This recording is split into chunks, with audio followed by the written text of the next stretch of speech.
ये हर तरफ जो उजाला दिखाई देता है, नबी के नूर का जलवा दिखाई देता है। नबी के नूर का जलवा दिखाई देता है। और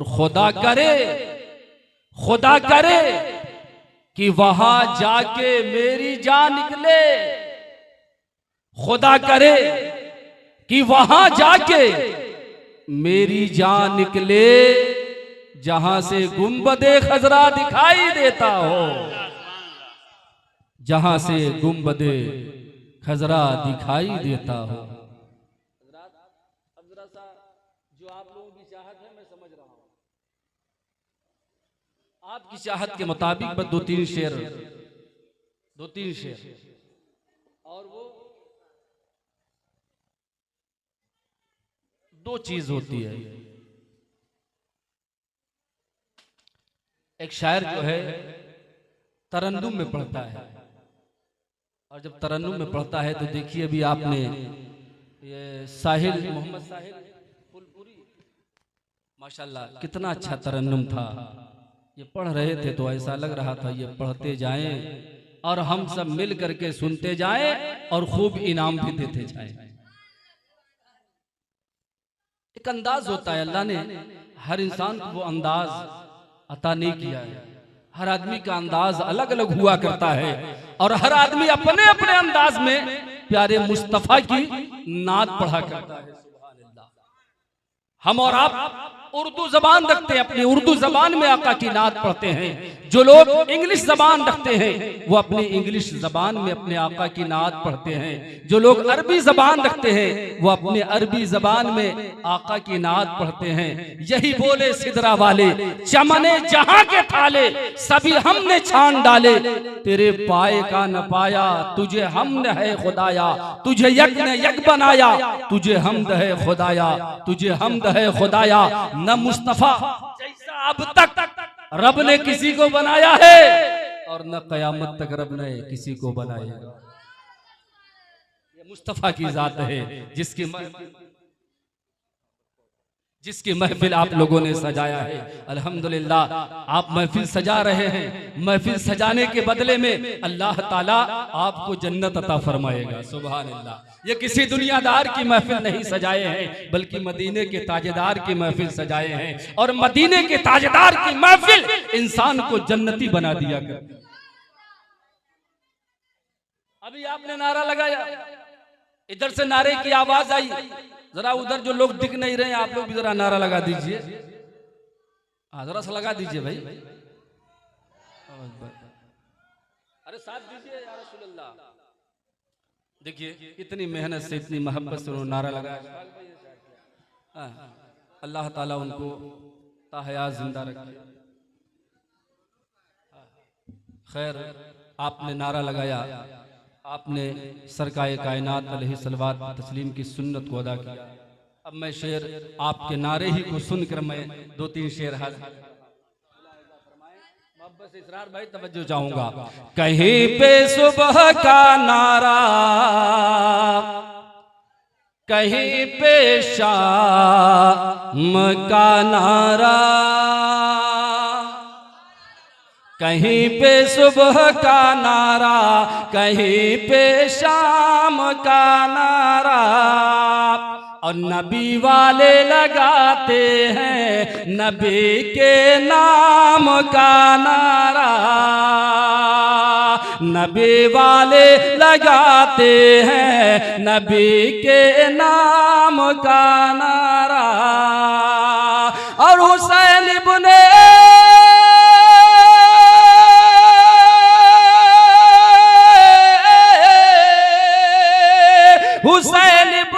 अली का सर जुदा है जिस्म से, लेकिन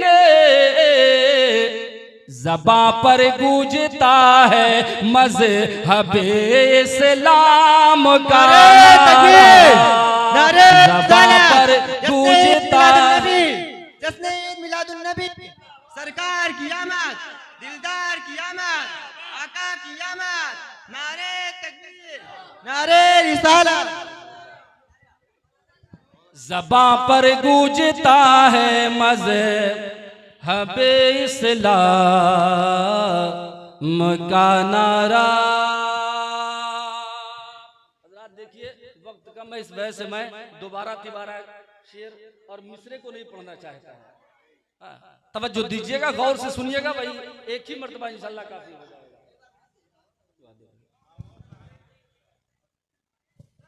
अल्हम्दुलिल्लाह मुफ्ती साहब की तकरीर माशाल्लाह एक शानदार, जानदार, ईमानदार, नूरानी, हक्कानी, इरफानी तकरीर आपने समाअत किया, अल्हम्दुलिल्लाह।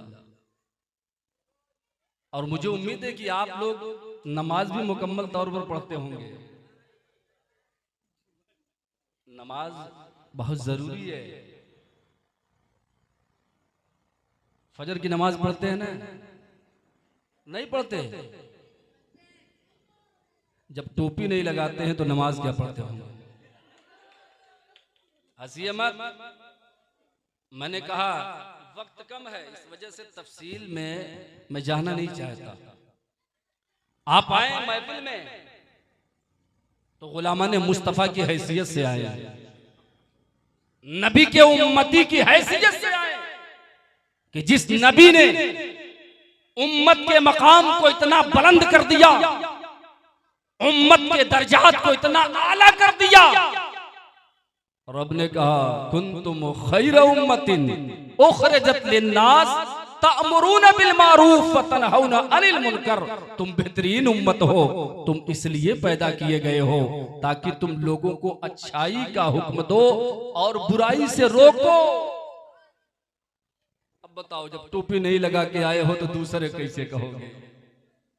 खुद नमाज नहीं पढ़ते हो तो दूसरे को कैसे कहोगे? खुद माँ बाप की इज्जत नहीं करते हो तो दूसरे को कैसे कहोगे? खुद बड़ों का अदब नहीं करते हो तो दूसरों को कैसे कहोगे? खुद छोटों पर शफकत नहीं करते हो तो दूसरों को कैसे कहोगे? दूसरों को कहने के लिए पहले उस पर अमल करना होगा। अगर इंशाअल्लाह अमल करते रहोगे तो घर में जो भी बात कहोगे घर के लोग इंशाअल्लाह आपकी बात मानेंगे और गौर करते हुए भी नजर आएंगे। नमाज के पाबंदी बनो। आज एक नया फैशन आ गया। पहले लोग दाढ़ी मुकम्मल सफाया कर देते थे, आज कुछ जरा सा नौजवानों के दिल में एक नई बात पैदा हो गई, वो थोड़ा थोड़ा रखना शुरू कर दिए। हम कहते हो थोड़ी थोड़ी का रखे यार, पूरी बढ़ा लो। कसम खुदा की यार जन्नती हो जाओगे। सरकार की नजर, सरकार का नजरे करम हो गया तो इंसान के दिल की दुनिया बदल जाया करती है। बताया ना कि पहले खुदा के सामने हमें पेश नहीं होना है, पहले मुस्तफा के सामने पेश होना है। और अगर मुस्तफा जाने रहमत खुश हो गए तो यकीनन फरिश्तों की हिम्मत नहीं पड़ेगी कि हमें अजाब में मुब्तला कर दें, हमारे ऊपर कोड़ा मार दे। यकीनन सिर्फ किसी ने कहा है कि खुदा की रजा चाहते हैं दो आलम, खुदा चाहता है रजाए मोहम्मद। सुभान अल्लाह। अगर प्यारे आका की रजा हासिल हो गई तो रब की रजा हासिल हो जाएगी, रब की रजा हासिल हो गई तो सबकी रजा हासिल हो गई। अब जरा सा मैं अगला शेर आपको दे रहा हूं, मोहब्बत से बोल दीजिए सुभान अल्लाह।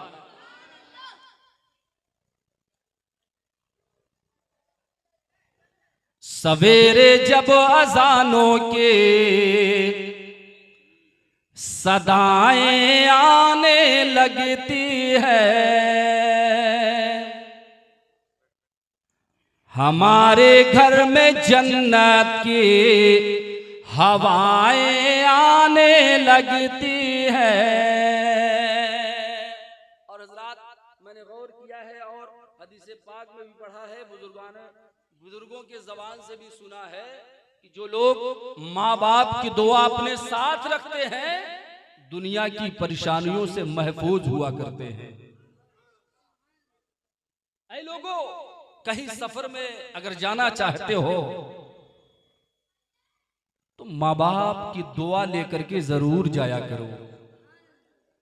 माँ बाप की दुआएं अगर साथ में हैं तो सफर में आने वाली तमाम परेशानियों को अल्लाह ताला दूर फरमा दिया करता है।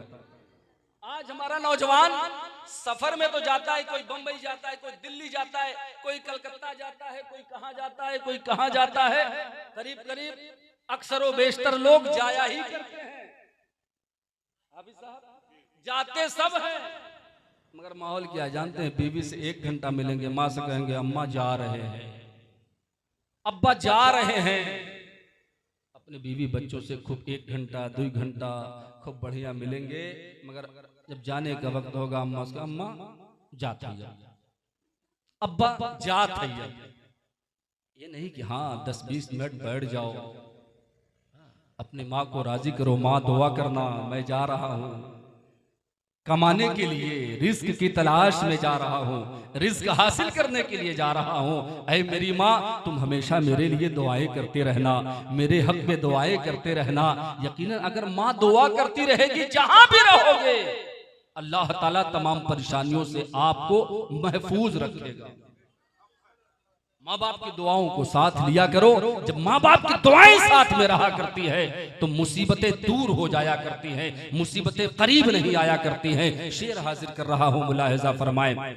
सवेरे जब अजानों के सदाएं आने लगती है, हमारे घर में जन्नत की हवाएं आने लगती है। मुसीबत के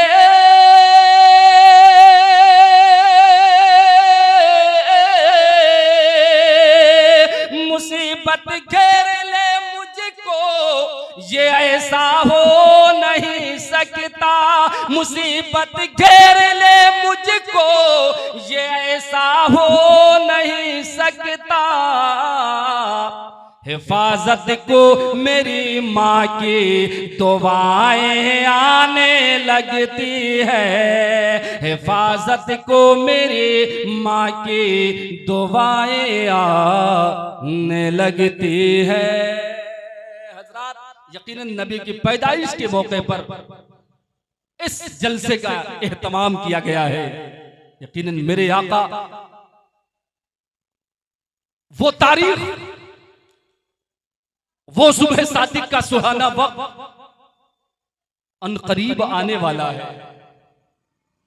एक शायर ने कहा हर गली महकती है, हर समा महकता है, कौन आने वाला है दो जहां महकता है। और उसी प्यारे आका की आमद के सिलसिले में के मौके पर आप लोगों ने जश्न का एहतमाम किया। ये आपका एहतमाम करना रायगा नहीं जाएगा, बेकार नहीं जाएगा। हजरात मेरे आका भी दुनिया में तशरीफ नहीं लाए, रब ने बनाया सबसे पहले, भेजा सबके बाद में, बनाया सबके पहले। क्यों? इसलिए कि रब की मर्जी थी महबूब तू बने मुझसे और सारी कायनात बने तुझसे, तुझ में मेरा नूर और सब में तेरा नूर। हजरत आदम अला नबी जना अलैहि सल्लवात व तस्लीम से लेकर हजरत ईसा रूहुल्लाह तक जितने भी अंबिया और मुरसलीन इस दुनिया में तशरीफ लाते रहे, सब अल्लाह रब्बुल इज्जत के पैगाम के साथ साथ प्यारे आका की आमद का मुजदा भी सुनाते रहे। सुभान अल्लाह। आका की आमद का तज़किरा भी करते रहे। आदम अलैहिस्सलाम भी आका का जिक्र कर रहे हैं, हजरत शीस अलैहिस्सलाम भी आका के आने का जिक्र कर रहे हैं, हजरत हूद अलैहिस्सलाम भी आका के आने का जिक्र कर रहे हैं, हजरत सैयदना इब्राहिम अलैहिस्सलाम भी आका की बेअसत का जिक्र कर रहे हैं, हजरत मूसा कलीमुल्लाह भी आका की आमद का जिक्र कर रहे हैं। जरा सा हजरत मूसा कलीमुल्लाह की बात आ गई है तो मैं आपको बता दूं, हजरत मूसा अला नबी जना अलैहिस्सलात व तस्लीम कोहे तूर पर जाया करते थे और रब ताला से कलाम किया करते थे। एक मर्तबा हजरत मूसा अलैहिस्सलाम कोहे तूर पर गए, रब ताला से बातें होने लगी। उसी दरमियान में हजरत मूसा अलैहिस्सलाम फरमाते हैं, ऐ परवरदिगार तू मुझे अपना जलवा दिखा दे। मौला मैं तेरा जलवा देखना चाहता हूँ। गैब से आवाज आई लन तरानी, ऐ मूसा तू मुझे नहीं देख सकता, तेरे अंदर वो ताकत नहीं है कि तू मुझे देख कर बर्दाश्त कर ले, मेरे जलवे को देख कर उसकी ताब ला सके। हजरत मूसा अलैहिस्सलाम ने अर्ज किया, मौला थोड़ा हिस्सा दिखा दे, थोड़ा हिस्सा दिखा दे। एक नबी और रसूल जो हुआ करते हैं वो मुस्तजाबुद दावात हुआ करते हैं, उनकी कोई भी दुआ बारगाहे मौला में रद्द नहीं की जाती। इस वजह से अल्लाह रब्बुल इज्जत ने हजरत मूसा अलैहिस्सलाम ने फरमाया, ऐ मेरे परवरदिगार, अगर मैं तेरा जलवा नहीं देख सकता तो तेरा जलवा कौन देख सकता है, कौन देखेगा। आवाज आई, ऐ मूसा मुझे न तू देखे न चश्मे अंबिया देखे, ऐ मूसा मुझे न तू देखे न चश्मे अंबिया देखे, अगर मुझे देखे तो निगाहे मुस्तफा देखे। हजरत मूसा अलैहिस्सलाम ने फरमाया, मौला ये मुस्तफा कौन है। हदीस कुदसी है, लौलाक लमा खलक़तुल अफलाक वल अर्द। ऐ मूसा अगर इन्हें पैदा करना मकसद ना होता तो मैं जमीन और आसमान को ना बनाता, चांदो सूरज को ना बनाता, दुनिया की किसी चीज को ना बनाता। है मूसा हत्ता कि मैं तुझे भी पैदा न करता। तो तमाम चीजों को रब ने आका के सदके में पैदा किया है। ये अल्लाह ने हमें बनाया आका के सदके में, सारी कायनात को बनाया आका के सदके में, हमें जान अता किया आका के सदके में, हमें ईमान अता किया आका के सदके में, हमें कुरान दिया आका के सदके में, सब कुछ दिया आका के सदके में। तो क्या हम अपने आका की आंखों को ठंडक भी नहीं पहुंचा सकते? सब कुछ मिला, आलो औलाद मिली, जाहो हशमत मिला, दौलत मिली, शोहरत मिली, इज्जत मिली, सब अल्लाह ने नबी के सदके में दिया। तो हमारी और आपकी जिम्मेदारी है कि हम और आप प्यारे आका को खुश रखें। जिसमें नबी की खुशी हो वही हमें करना चाहिए, जिसमें नबी की नाराजगी हो वो काम हरगिज नहीं करना चाहिए। अब जरा सा गौर कीजिए हजरात, प्यारे आका सल्लल्लाहु ताला अलैहि वसल्लम का मामूल जरा सा देखिए, आपका अखलाक देखिए, अखलाक बुलंद, किरदार ऊंचा। आपके अखलाक और किरदार को देख करके कुफ्फार मक्का आपके दामन से वाबिस्ता हो जाया करते थे। आप हमेशा गरीबों यतीमों पर दस्ते शफकत रखा करते थे। आज अगर हमारे अड़ोस पड़ोस में, मोहल्ले में या हमारे घर में कोई यतीम हो जाए तो हज़रात एक आध 2 महीने उसकी देखभाली चलती है, उसके बाद भूल जाते हैं कि ये हमारे परिवार का है, ये हमारा भतीजा है, ये हमारा भांजा है, ये क्या है, ये हमारा भाई है, सब भूल जाया करते हैं। लोग अपने ऐश में मस्त रहा करते हैं। ऐ लोगों, अगर आपने कमाया खुद पहना ये बड़ी बात नहीं है, अगर आपने कमाया खुद भी पहना, अपने बच्चों को पहनाया, आपने खुद खाया, अपने बच्चों को खिलाया, ये कमाल की बात नहीं है, बल्कि किसी गरीब को भी खिला दो ये कमाल की बात हो जाएगी। किसी गरीब को कपड़ा पहना दो ये कमाल की बात हो जाएगी। किसी यतीम के सर पर हाथ रख दो, अगर तुम किसी यतीम के सर पर हाथ रख दोगे तो जितने उसके सर में बाल हैं अल्लाह ताला उन बालों के बराबर तुम्हारे हक में नेकी अता फरमाएगा। रख के तो देखो।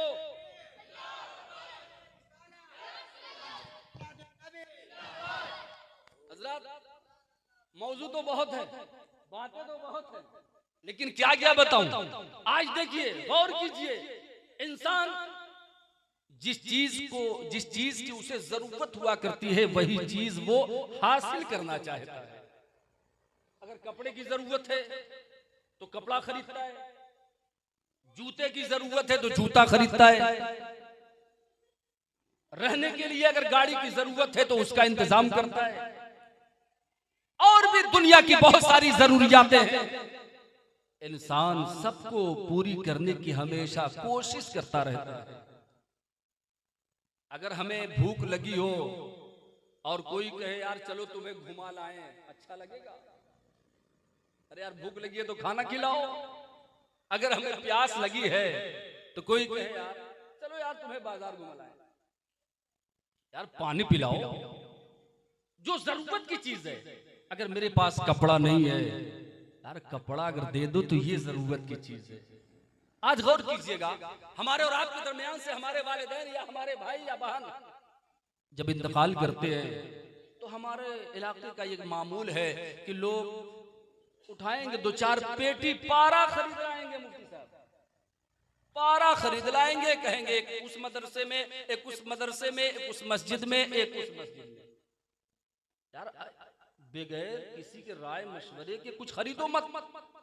आप पहले जाओ मस्जिद में, वहां देखो मस्जिद में किस चीज की जरूरत है।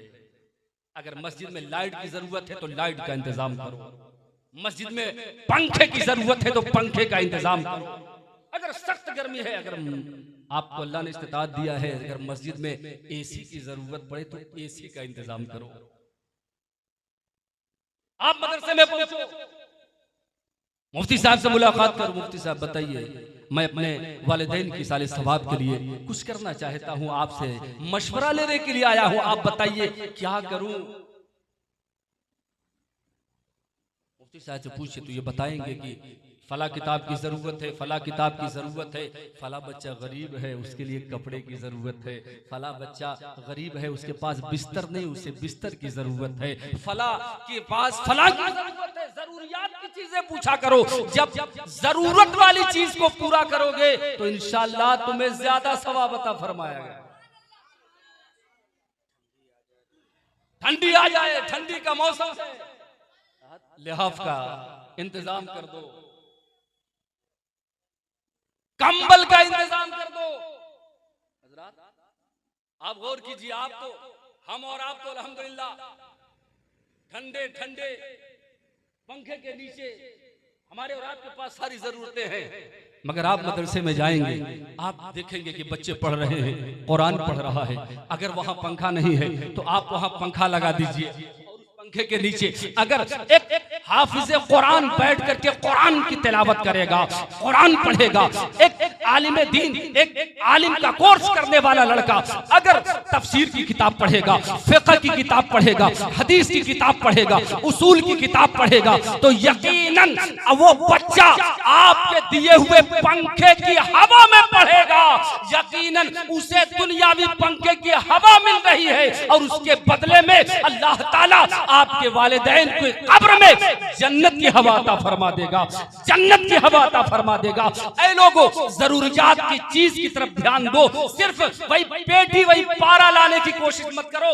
आज कितनी पेटियां मस्जिद में पड़ी हुई है, कितनी पेटियां उस मस्जिद में पड़ी हुई है, कितनी पेटियां मदरसे में पड़ी हुई है जिसे खोल करके देखा नहीं जाता। इस मस्जिद में मैं गया तो पता चला 50 पेटी है, पेटी ऊपर से नीचे तक लगी हुई है। जो जरूरत पड़ी कभी जुमा में पढ़ने के लिए ऊपर से निकाला, पढ़ लिया, रख दिया।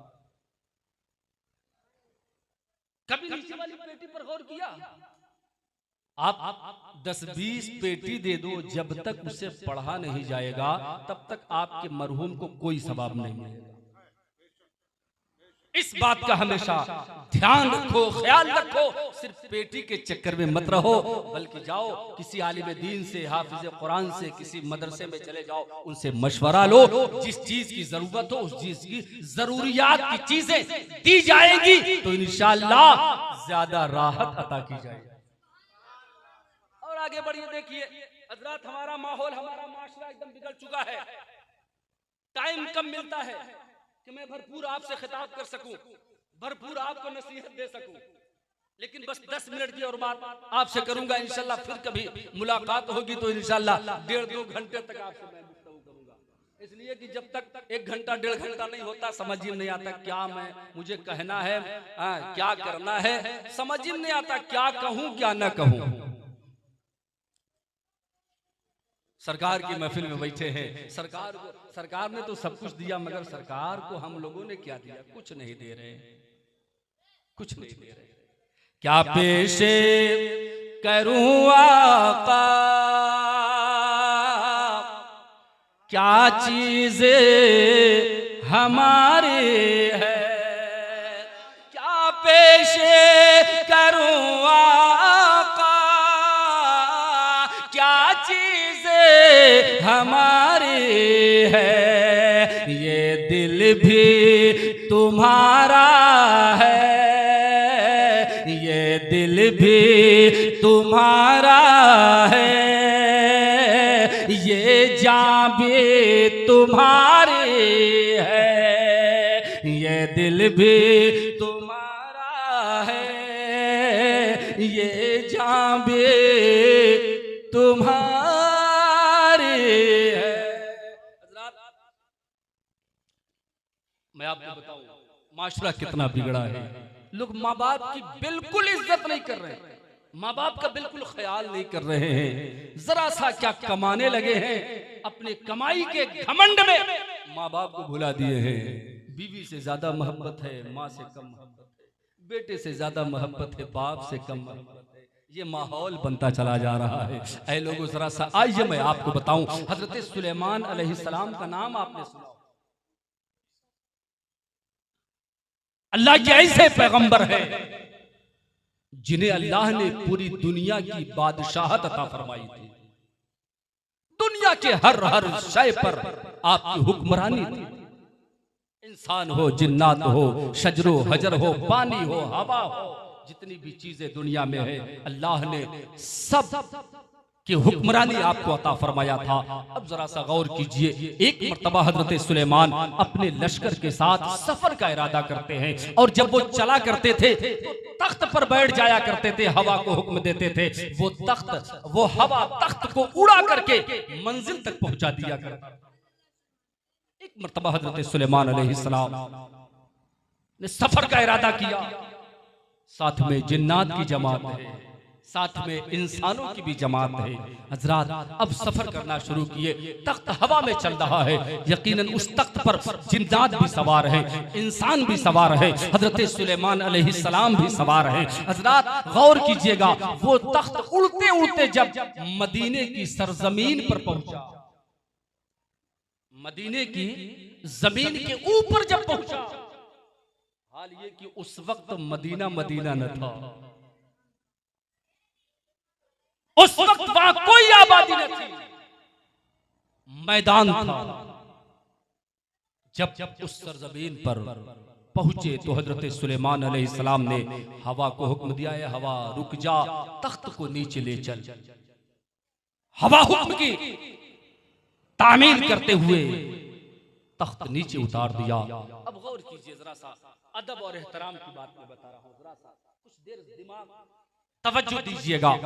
अदब का मामला, एहतराम का मामला बता रहा हूं। हजरत सुलेमान अलैहिस्सलाम जब अपने तख्त से नीचे उतरना चाहे तो पहले अपना नालैन मुबारक, जूती मुबारक उतार कर तख्त पर रख दिए हैं, उसके बाद जमीन पर नंगे पांव उतरते हैं।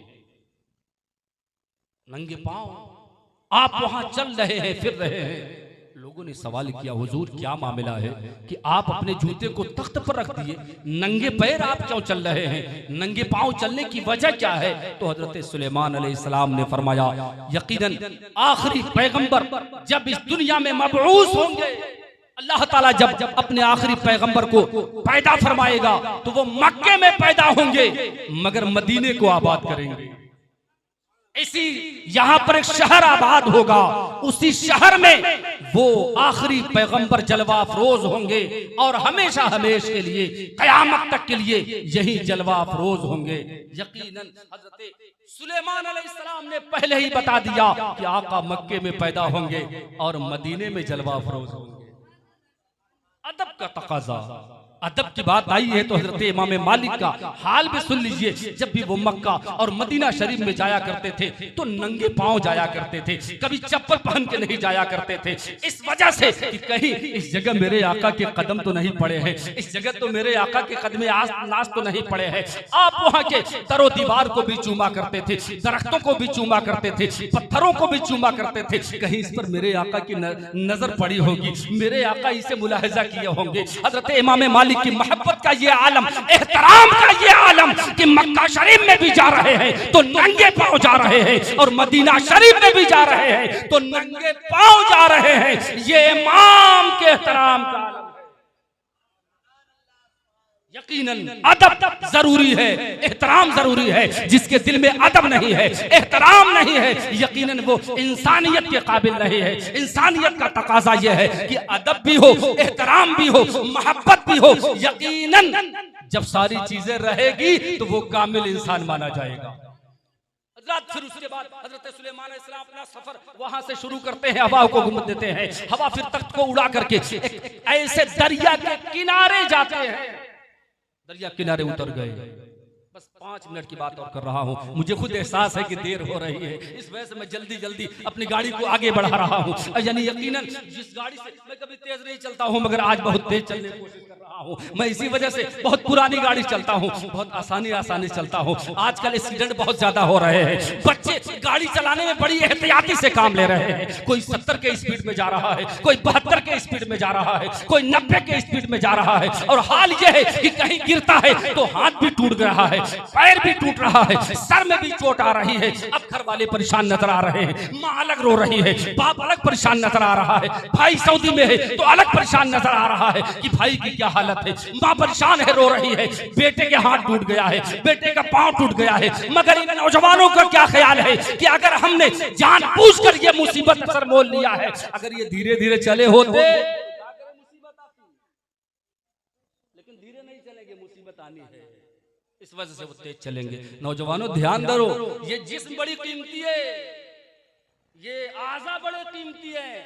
हाथ जिसके पास हाथ नहीं है, पता लगाओ, गौर करो, देखो बेचारा हाथ कटा है, कैसा लगता है, कैसे वो काम करता होगा। जिसके पास आंखें नहीं है उससे पूछो, जिसके पास कान नहीं है उससे पूछो, जिसके पास पाँव नहीं है उससे पूछो पाँव की अहमियत। और तुम 100 की स्पीड में गाड़ी चलाकर इस सही सलामत पाँव को भी ऐबदार बना ले रहे हो। कोशिश मत करना, आसानी से चलने की कोशिश मत करना। हजरत सुलेमान अलैहिस्सलाम दरिया के किनारे उतरते हैं, उनकी सवारी उतरती है। उनके तमाम जो अहबाब थे, मुहिब्बीन, मुतक़िदीन थे, सब दरिया के किनारे उतरे। हजरत सुलेमान अलैहिस्सलाम ने एक जिन को हुक्म दिया, ऐ जिन जा दरिया के अंदर देख, दरिया के अंदर क्या चीज मौजूद है।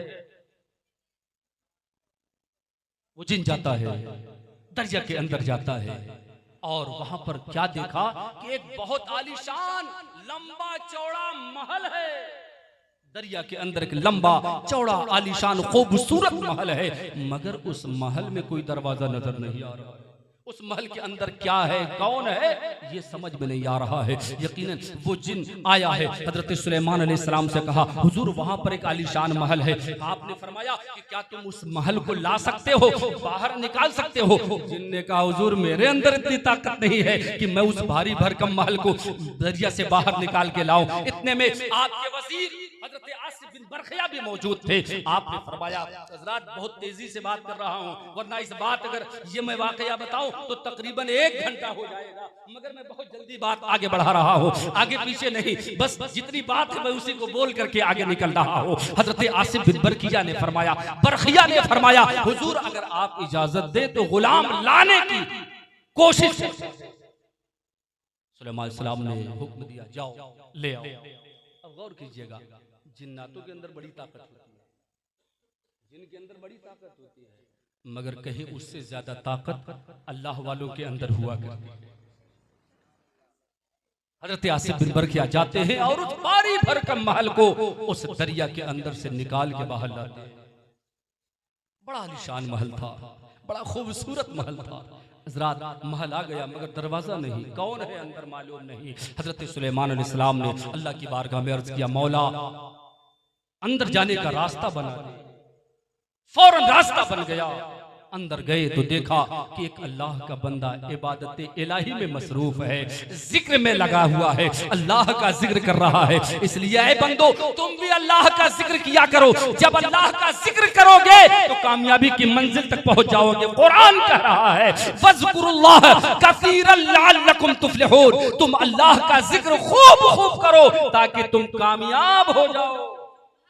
वो बंदा भी उस महल में बैठ करके अल्लाह का जिक्र कर रहा है, अल्लाह के जिक्र में महव है, मुस्तगरक है। हजरत सुलेमान अलैहिस्सलाम सलाम करते हैं, वो बंदा जवाब देता है, उससे पूछते हैं, ऐ बंदे तुम यहाँ, क्या तुम्हें कोई चीज यहाँ नजर नहीं आ रही है? क्या तुझे भूख नहीं लगती है? क्या तुझे प्यास नहीं लगती है? बंदा कहता है मुझे भूख भी लगती है, प्यास भी लगती है, आखिर ये इंतजाम कैसे होता है? उस बंदे ने कहा, जब भूख लगा करती है तो अल्लाह ताला एक दरख्त नमूदार कर देता है, उस दरख्त में तरह तरह के फल लगे रहा करते हैं और उन फलों को तोड़ करके मैं खा लिया करता हूँ, मेरी भूख मिट जाया करती है। और पानी का इंतजाम भी अल्लाह ताला फरमा दिया करता है, एक चश्मा नमूदार कर दिया करता है, उस चश्मे से मैं पानी पी लिया करता हूँ, अपने पेट को भर लिया करता हूँ, अपनी प्यास को बुझा लिया करता हूँ। हजरात उसके बाद आपने कहा, ऐ नौजवान तुझे ये सादत, ये शानो शौकत कैसे मिली?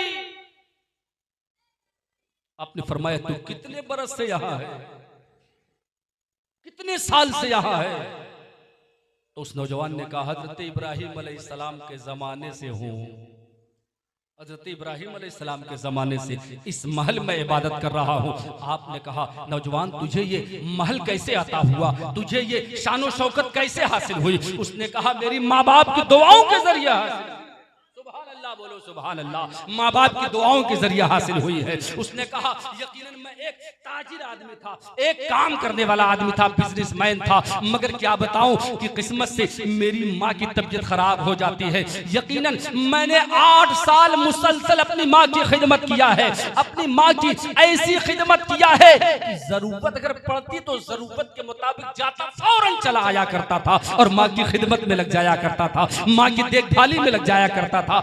8 साल तक मुसलसल मैंने अपने माँ की खिदमत किया है। और जब मेरी माँ के इंतकाल का वक्त हुआ है, जब मेरी माँ की जाने का वक्त हुआ है, तो मेरी माँ ने कहा, बेटा अब तो मैं दुनिया छोड़ करके जा रही हूँ, तुमने मेरी खिदमत किया है, तुमने मुझे खुश कर दिया है, लिहाजा लाओ तुम्हारे लिए भी मैं सामान आखिरत तैयार कर दूं, तुम्हारे लिए भी मैं अल्लाह की बारगाह में तुम्हारे लिए भी दुआ कर दूं, ताकि तुम्हारे लिए जन्नत में जाने का रास्ता आसान हो जाए। माँ ने अपने औलाद को अपने सीने से लगाया और अल्लाह की बारगाह में अर्ज किया, ऐ मेरे परवरदिगार, मेरे बच्चे को इबादत की तौफीक अता फरमा दे, मेरे बच्चे को इबादत की तौफीक अता फरमा दे, जिक्र की तौफीक अता फरमा दे। माँ ने इतना दुआ किया, इस दुनिया से रुखसत हो गई। कुछ चंद दिन का मामला चलता रहा, उसके बाद बाप भी बीमार हो गया है। तकरीबन 6 बरस तक बाप बीमारी की हालत में बिस्तरे अलालत पर पड़ा हुआ है, बिस्तरे मर्ज पर पड़ा हुआ है। यकीनन वो बच्चा, वो उसका बेटा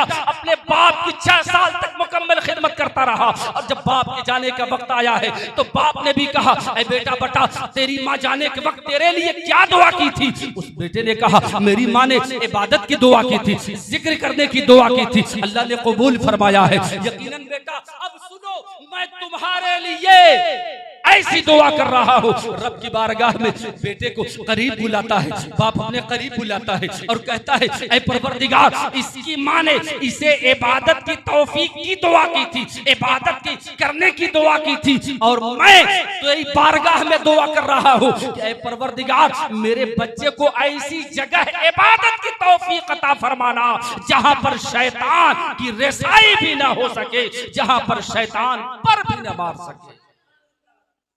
अल्लाह ने उस दरिया में एक महल तैयार करवाया और उस मालीशान महल में उसके बच्चे को रख दिया। वो बंदा वहीं पर बैठ करके रातों दिन इबादत इलाही में मसरूफ है। खिलाने का इंतजाम अल्लाह कर रहा है, पिलाने का इंतजाम अल्लाह कर रहा है। क्यों ना हो, कितनी मखलूक जो जमीन के ऊपर है, कितनी मखलूक जमीन के अंदर है, अल्लाह ताला उसे भी रोजी भी दिया करता है, उसे भी खिलाया करता है, उसे भी पिलाया करता है। ऐ मेरे बंदो, अल्लाह की तरफ तवज्जो करो, अपने दिल को अल्लाह की तरफ लगाओ, सजदा करो। इंशाअल्लाह जो भी बारगाह है मौला में दुआ करोगे, अल्लाह ताला कबूल फरमाएगा। यकीनन दिल में रसूल पाक की मोहब्बत होनी चाहिए। अगर सर सजदे में हो तो दिल में मुस्तफा जाने रहमत की मोहब्बत हो। मुस्तफा की मोहब्बत हमें यकीनन मंजिल तक पहुंचा देगी, जिस मंजिल की तलाश में हम और आप इधर उधर भटक रहे हैं। कहीं यहाँ जा रहे हैं, कहीं वहाँ जा रहे हैं। इंशाअल्लाह जब हम मस्जिद का रास्ता अख्तियार कर लेंगे, माँ बाप की इज्जत व एहतराम करने लगेंगे, रसूल कायनात अलैहिस्सलात व तस्लीम की सुन्नतों पर अमल करते रहेंगे, तो अल्लाह ताला हमारे लिए सारे रास्तों को आसान फरमा देगा। इंशाअल्लाह फिर अगली मुलाकात होगी तो आगे बात होगी। व आखिरु दावाना अल्हम्दुलिल्लाहि रब्बिल आलमीन।